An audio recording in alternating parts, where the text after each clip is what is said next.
पिछले एपिसोड में यामी ने वेटो द डिस्पेयर को अपने dark magic dark cloaked dimension slash से खत्म कर दिया था। बीच पे सेक्केई और उसके दोस्त इंजर्ड लोगों की मदद कर रहे होते हैं जिनको वेटो ने मार दिया था, मतलब पेल दिया था। सूरज निकलने लगता है। सेक्केई को अब वेटो का भयानक माना महसूस होना बंद हो जाता है क्योंकि वेटो अब इस दुनिया में नहीं रहा। आस्था उड़ते हुए उछल के अपना सर यामी में मारता है खुशी के मारे। फिर नोएल उधर आती है, आस्था को साइड करके यामी से कहती है हमको तुम्हारी मदद नहीं चाहिए थी, हालांकि तुम काफी हेल्पफुल रहे, तुम थोड़ा और पहले आ सकते थे। वेनेसा यामी से कहती है मैं तुम्हारे प्यार में फिर से पड़ गई यामी, लो ड्रिंक करो। यामी कहता है बाद में। फिनरल यामी के कंधे पर रोने लगता है, मुझे लगा था कि मैं मरने वाला हूँ, मेरी सारी जिंदगी फ्लैश हो रही थी। यामी कहता है तुम एक बार तो काम आए बैटलफील्ड में। ग्रे कहती है वो काफी अमेजिंग था कैप्टन, एंड देन एम्बेरेस्ड होके वहां से चली जाती है। चार्मी आके यामी पे लटकने लगती है। घोच कहता है यामी क्या मैं अपनी बहन मरी को देखने जा सकता हूँ, सब लोग तारीफ कर रहे थे यामी की। तो यामी कहता है तुमको इस समय मेरी तारीफ करनी चाहिए। फिर सब लोग यामी को घेर लेते हैं। आस्था कहता है तुमने एक ही हमले में उसको खत्म कर दिया, ओसम कैप्टन यामी। यामी अनोइंग होने लगता है इसलिए वो सबको भगा देता है उधर से। हट जाओ यार, क्या कर रहे हो, चलो दूर हटो। High priest eye of the midnight sun को हराने के लिए और अंडर वाटर टेम्पल को बचाने के लिए थैंक यू बोलता है ब्लैक बुल को और यामी को, और कहता है तुम जीते, बताओ मैं तुम्हारी क्या विश पूरी करूं, मांगो जो मांगना है, मेरी पावर में जो होगा मैं वो करूंगा। यामी कहता है जिसके लिए तुमने प्रोमिस्ड किया था हमको सिर्फ वही चाहिए, मैजिक स्टोन। हाई प्रीस्ट कहता है वो क्या होता है। यामी कहता है वही होता है जो तुमने इस गेम को प्रपोज करने से पहले कहा था। हाई प्रीस्ट ने कहा था कि अगर ब्लैक बुल हाई प्रीस्ट के बताए हुए गेम को जीत लेगी तो वो उनको मैजिक स्टोन दे देगा।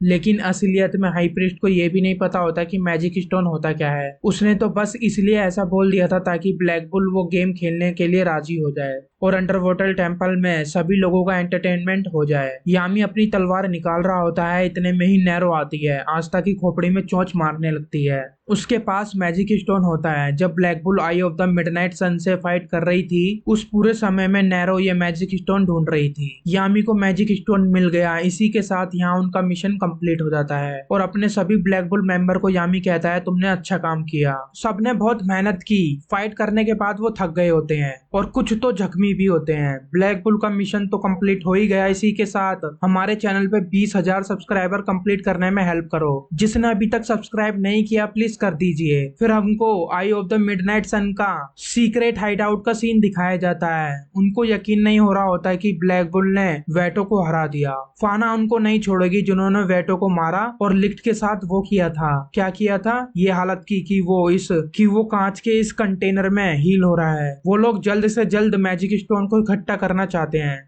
ब्लैक बुल रेस्ट कर रही होती है, उन सबको ट्रीटमेंट दिया जा रहा होता है हील करने के लिए, एंड उनको वेट करना पड़ेगा वापस जाने के लिए कब फिनरल का मैजिक रिकवर होगा और वो कब वापस जा पाएंगे फिनरल के स्पेशल मैजिक से। फिनरल ग्रे को देखकर कहता है मुझे नहीं पता था कि तुम उस ड्रावने मोटे बंदे की जगह इतनी खूबसूरत लड़की हो यार। वनेसा कहती है उसको गंदी नजर से देखना भी मत तुम थरकी फिनरल, वरना मैं तुम्हारी आंखें अपनी थ्रेड से सील दूंगी। और हाँ ग्रे, तुम भी इतना मत शर्माया करो, इस तरह से तुम इस दुनिया में कैसे सरवाइव कर पाओगी। मैग्ना कहता है तुमको होना चाहिए थोड़ा सा शर्मीला महसूस, देखो कैसे सिर्फ ब्रा और बिकनी में पड़ी रहती हो हमेशा। वेनेसा कहती है ओ तो मैंने एक गुंडे को शर्मिंदा कर दिया। मैग्ना कहता है गुंडा किसको बोल रही हो बे। चार्मी को भूख लग रही होती है। मैग्ना कहता है मेरे को यकीन नहीं हो रहा, हम इस तरह से ढेर हो गए थे और हमने मौका ही खो दिया ये दिखाने का कि हम असलियत में क्या कर सकते हैं। लक कहता है इसमें हम कुछ नहीं कर सकते, हमने अपना पूरा ताकत लगाया था।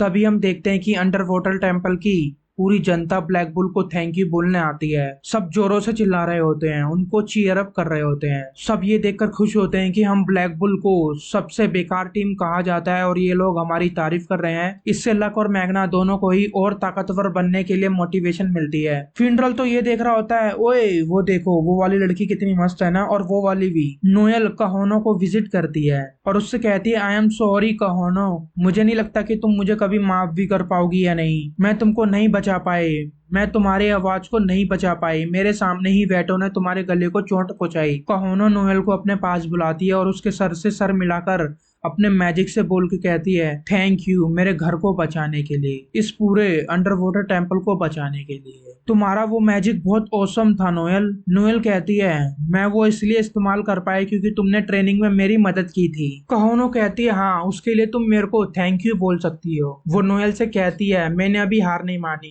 उम्मीद नहीं छोड़ी, मैं जल्दी ठीक हो जाऊंगी और मैं फिर से सिंगिंग एंड डांसिंग करूंगी और एक आइडल जरूर बनूंगी, तुम मेरे को देखने जरूर आना। नोएल उससे प्रॉमिस करके वहां से चली जाती है कि मैं तुमको देखने जरूर आऊंगी। कहोनो क्योटो को कहती है तुम जग रहे थे, मेरे को लगा था तुम सो रहे थे। क्योटो कहता है ये लड़की नोएल कितनी सुंदर लग रही थी रोते हुए, और हंसते हुए तो और भी ज्यादा खूबसूरत लग रही थी। वह समुद्र की देवी होगी जिसके बारे में लोग कहते हैं बात करते हैं। मैं तो उसके प्यार में ही पड़ गया, अब तो मेरे को हील होना ही होगा, मुझे उसके लिए डांस करना है। वो कहोनो से कहता है तुम मेरे को उससे मिलवाओगी ना, मेरी बातचीत करवाओगी ना, मेरी मदद करो उसको पटाने में। कहोनो सोचती है मेरे को ऐसा फील आ रहा है कि नोएल तुम्हारे लिए अनअवेलेबल है। अगले सीन में आस्था घूम रहा होता है, इधर उधर टहल रहा होता है और सोच रहा होता है हम लोगों के साथ बहुत कुछ हो गया जो हमने सोचा तक नहीं था, पर कम से कम हमको मैजिक स्टोन तो मिल गया। फिर नैरो आस्था के सर से उड़कर उसको रास्ता दिखाती है कि इधर आके देखो। आस्था उधर जाके देखता है कि वेटो मरा पड़ा है, उसके ऊपर सफेद कपड़ा डला हुआ है। यामी उसके लिए प्रे कर रहा होता है। हमारे यहाँ धूप बत्ती लगाते हैं पर यामी ने सिगरेट जलाकर रख रखी होती है। यामी आस्था से पूछता है तुम इधर क्या कर रहे हो। वो बताता है कि कल हम यहाँ से चले जाएंगे तो मैं थोड़ा सा इधर उधर घूम रहा था, एक्सप्लोर कर रहा था इस जगह को। यामी कहता है तो तुमको कुछ अच्छा मिला। आस्था उसको सी शेल के बारे में बताता है जिसके बारे में सुन के यामी कहता है बेकार। फिर आस्था कुछ फ्लावर्स लाता है, कुछ फूल लाता है कि ये अच्छे लगे मेरे को। आस्था वेटो के पास रख के प्रे करता है वेटो के लिए और कहता है मैं इन लोगों को माफ तो नहीं कर सकता जो इन्होंने किया, पर शायद इनके साथ भी कुछ हुआ होगा जिसको ये लोग माफ नहीं कर सकते, तभी तो ये लोग इंसानों से इतनी नफरत करते हैं। और आखिरी में मेरे को ये लगता है कि सबसे ज्यादा डिस्पेयर तो वही था, वेटो ही था। यामी कहता है मेरे को एक जवाब का सवाल दो किड, तुम एक इडियट हो ना। आस्था कहता है हाँ मैं एक इडियट हूँ। यामी कहता है एक इडियट को इतनी गहराई में सोचने की जरूरत नहीं है, तुम सिर्फ अपने सपनों को पूरा करने पे ध्यान दो। और वो आस्था का हेडबैंड नीचे करके चले जाता है। आस्था कहता है हे सर मेरा हेडबैंड तो ऊपर करो, मेरे दोनों हाथ टूटे हुए हैं, मैं इसको अपने आप ऊपर कैसे करूंगा, मेरे को कुछ भी नहीं दिखाई दे रहा। यामी तुम मेरे को अकेले छोड़ के कहाँ जा रहे हो। उसके बाद आस्था अकेले में सोच रहा होता है कि अभी के लिए मेरे को सिर्फ अपने सपनों को पूरा करने पर ध्यान देना चाहिए।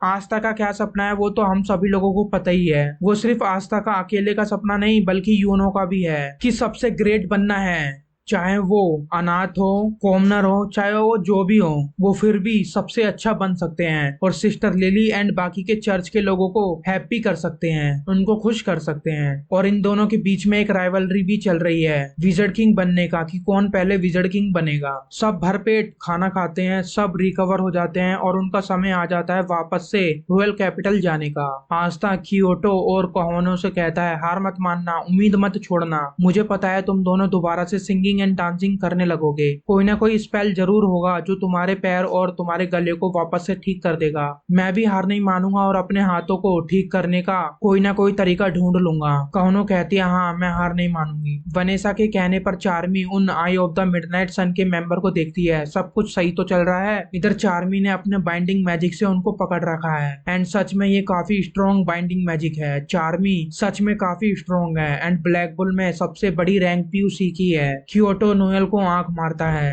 नोएल अपने आसपास देखती है ये किसको आंख मार रहा है। फिर सब वापस जाने लगते हैं। फिर एंड में कहोनो गाना गाने लगती है पर वो पहले की तरह प्रॉपर गाना नहीं गा पा रही होती क्योंकि उसके गले में चोट लगी होती है। आवाज काफी धीरे होती है और टूटी टूटी सी आवाज लग रही होती है, टूटी हुई। पर आस्था एंड नोएल उसकी आवाज को सुन लेते हैं एंड देन क्योटो भी उसके साथ गाने लगता है और बाकी पूरी जनता पार्टी भी उसके साथ गाने लगते हैं। ये सीन मेरे को पर्सनली काफी हिट हुआ जिस तरह से कहोनो गाना गाती है। आज का एपिसोड यहीं समाप्त होता है। जब मैं ये वीडियो बना रहा हूँ आज से 2 दिन बचे हैं ब्लैक क्लोवर की मूवी आने में और खुशी की बात ये है कि ये मूवी हिंदी में भी डब हो रही है। तो जब आप ये वीडियो देख रहे होंगे तो ऑब्वियसली ब्लैक क्लोवर का मूवी आ चुका होगा और शायद अभी तक तो मेरा रिव्यू भी आ चुका होगा और मैंने इस मूवी को एक्सप्लेन भी कर दिया होगा। और अगर अभी तक किसी ने इस मूवी को नहीं देखा है तो आप मेरे टेलीग्राम ग्रुप को ज्वाइन कर सकते, लिंक डिस्क्रिप्शन में है। मैंने अपने ग्रुप में इस मूवी को हिंदी डब्ड, इंग्लिश सब एंड